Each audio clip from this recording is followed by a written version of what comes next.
From Montana's news leader, this is the MTN Noon News. And good afternoon. Thanks for joining us on the Noon News. I'm Andea Lutz. Happening right now, Donald Trump's second impeachment trial has begun in the U.S. Senate. It's on a sole charge of incitement of insurrection. This a result from the January 6th attack on the U.S. Capitol. Trump is the first president to face charges after leaving office. He's also the first to be impeached twice. The former president said he will not testify and no witnesses are expected to be called. Instead, senators will present graphic videos recorded during the attack. Senators are expected to debate the case today. Opening arguments are slated for tomorrow. Law enforcement is beefing up security around the Capitol in case of violence during the hearings. National Guard members are still patrolling the Capitol complex. All 9 House Democrat impeachment managers have security details following them around.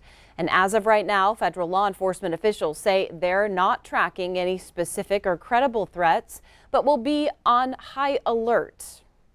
And the White House says President Biden plans to watch little, if any, of the impeachment trial. Officials saying he's focusing on passing his massive COVID-19 relief deal as quickly as possible. But some Democrats are holding up the bill, demanding an increase to the minimum wage. President Biden says he doesn't believe that it will make a final cut, but Democrats are also working on adding a new proposal to boost the child tax credit to about $3,000. That's per child. We are still facing those cold temperatures out there. Is it going to let up at all? No. Okay, well, that's it. Here's your forecast, folks. Not for the rest of the week anyway. If we're looking about getting back to seasonal temperatures, we're going to have to wait for a little while. We've got this cold Arctic air that's continuing to dig in deep coming in from the north, and it's only going to get colder as we take a look at temperatures right now around the state in northern Wyoming. Our warmer spots off to the west, Missoula at 15. We've got Butte at 8, Kalispell at 9. Even some warmer temperatures, if you call this warm, 6 in Cody and right at the 0 mark at Sheridan.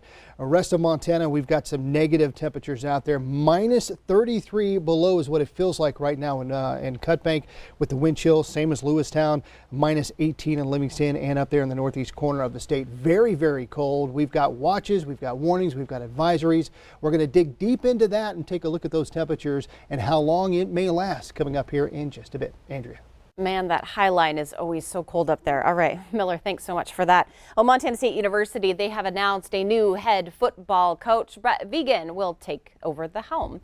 He's following Jeff Choate's departure to Texas. Vigen was the associate head coach at the University of Wyoming, and he's been there since 2017. He also served as the OC for 3 of North Dakota State's title runs before leaving for Wyoming. He will be the 33rd coach in Bobcat history.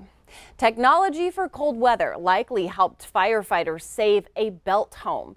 The fire happened Monday morning, and the fire chief says someone trying to unfreeze the pipes under a home accidentally started that fire. Insulation and skirting around the home burned. Well, the fire chief says fire trucks have heated pumps to help keep their pumps from freezing up and being unusable before trucks actually get to a fire. Recent deadly avalanches in Montana have experienced backcountry travelers using some caution as the snow continues to fall out there. Popular destinations like Lolo Pass are seeing a steady stream of snowmobiles and skiers and others after this epic snowfall from this weekend. And they're telling us that the powder, well, it's fantastic right now, but the sheer volume of snow is also pretty unstable on steeper slopes and hazard areas. So officials say folks should be checking and double checking the avalanche forecasts. Conditions are beautiful. There's a lot of deep snow, but you just got to be really careful. The Missoula Avalanche guys, MissoulaAvalanche.org, have it nailed. Anything steep was sliding and sloughing, and wind slabs up high, and you just got to be careful. But super pretty. Stay on simple, low-angle terrain and enjoy the snow. And the avalanche danger across west central Montana and the Flathead, including the Whitefish, Flathead, and Swan ranges, has been ranging from considerable to high over the past few days.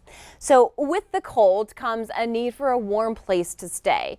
The Cameron Family Center is working to help the homeless population in Great Falls stay safe. The mission has provided shelter to over 60 1,000 people in need, and they've also served over 80,000 meals, helping 200 people also find that permanent living situation. All of this happening in 2020. All right, the investigation into a deadly Corvallis apartment fire is gaining momentum as detectives are using electronic data to follow up on leads. Well, the fire happened last summer and it killed 3 people. The Ravalli County Sheriff's Office says detectives made progress through several interviews and technical data analysis. Last year, the incident was being investigated as suspicious. Well, detectives are hoping more information can be brought forward, and they're asking anyone with knowledge to contact the sheriff's office. A study from the Congressional Budget Office looked into the effects of raising the minimum wage and how it would be for the country. It shows a $15 minimum wage will reduce poverty, but it would also cause job losses. According to the study, the number of people in poverty would drop by 900,000 and result in lower spending on food stamps and child programs. However, the move could cut unemployment by nearly 1.5 million workers and would increase the federal deficit by $54 billion over 10 years.